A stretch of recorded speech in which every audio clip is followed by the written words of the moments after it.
geliyorum. Yolda bakman lazım şeye. Nereye bakacağım? Kameraya mı bakayım?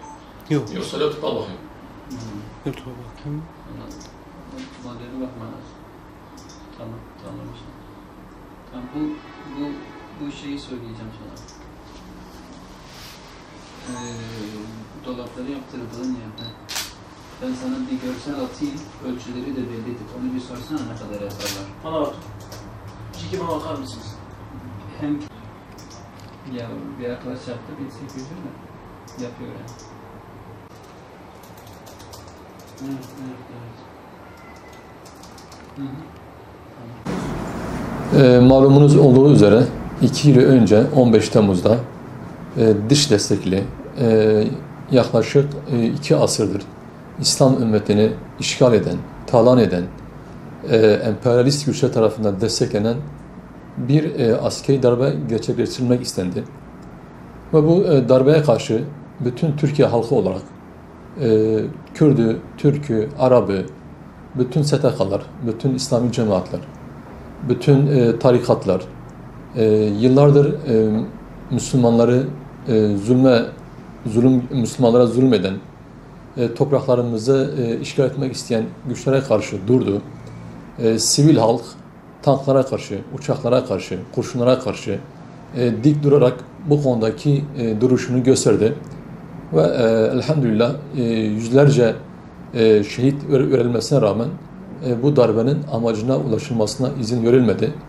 Ve elhamdülillah Müslümanlar kendi vatanlarını, kendi topraklarını, kendi kazanımlarını bu yolla muhafaza etmiş oldular. Tabi burada esas faktör halktı ve halkın içerisinde özellikle İslami camialardı, İslami STK'lardı. Ki şehit olanlara baktığımız zaman, yaralı onlara baktığımız zaman, bu darbeye karşı meydanları dolduranlara baktığımız zaman bunlar mütedeyyin, Müslüman, birer İslami camiaya, birer STK'ya mensup olan insanlardı. Bu konuda da İslami camialar üzerine düşeni yaptılar.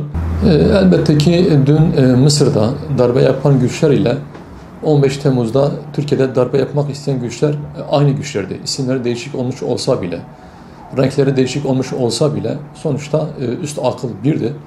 Ve tabiri caizse piyonu oynatan arkadaki el aynı eldi. Tabii bunun yolu nedir? Bunun yolu özellikle kanunların, yasaların, anayasanın bu tür darbe girişimlerine mahal bırakmayacak bir şekilde düzenlenmesidir. Ve sistemin halkla barışık olması, halkın inancına, halkın örfüne, halkın geleneğine göre yasaların, sistemin yeniden dizayn edilmesidir.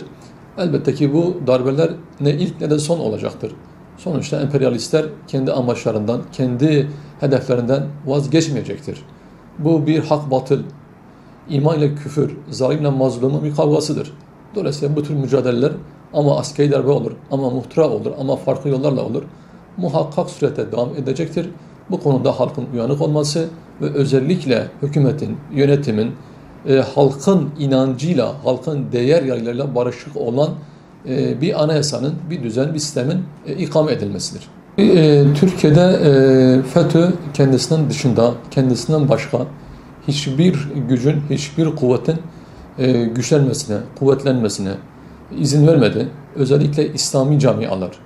Fakat buradaki asas gaye amaç Türkiye'de Müslümanların güçlenmemesi, Müslümanların yönetimde söz sahibi olmamasıdır. 8 Şubat sürecini biz ülke olarak, halk olarak geride bıraktık. Fakat maalesef şu anda bu kumpaslarla, bu oyunlarla içeride olan yüzlerce mağdur var. Bu mağdurlar dışarı çıkmadıkça, özgürlüğüne kavuşmadıkça 28 Şubat süreci bitmiş olamaz. Tabii bu FETÖ darbesinin en büyük mağduru Müslümanlardır. Maalesef kendine İslami camia adını yakıştıran bu FETÖ yıllarca Müslüman halkı sömürdü, emeğini çaldı. Zekatlarına, fitrelerine, yerine göre gençlerini, nesillerini kendi amaçları doğrultusunda kullandı. Ve bunu yapan insanlar da, yapan Müslümanlar da bunu değil FETÖ için, Amerika için, bunu Allah rızası için yaptıklarının farkındaydılar. Öyle biliyorlardı. Dolayısıyla bu noktada halkın şu konuda müsterih olması lazım. Bizim için ölçü İslam'dır. Bizim için ölçü Kur'an'dır. Bir camiayı, bir STK'yı değerlendirirken ölçümüz eğer Kur'an olursa, İslam olursa inşallah Teala bu tür farklı art niyetli şahısların, art niyetli dış odaklı güçlerin hilelerine, oyunlarına inşallah kalmazlar. Fakat tabii bu etki bir anda ortadan kalkmaz.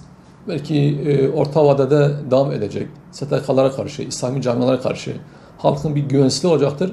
Ama bunun izale edilmesinde en büyük görev yine İslami camialara, İslami STK'lara düşmektedir.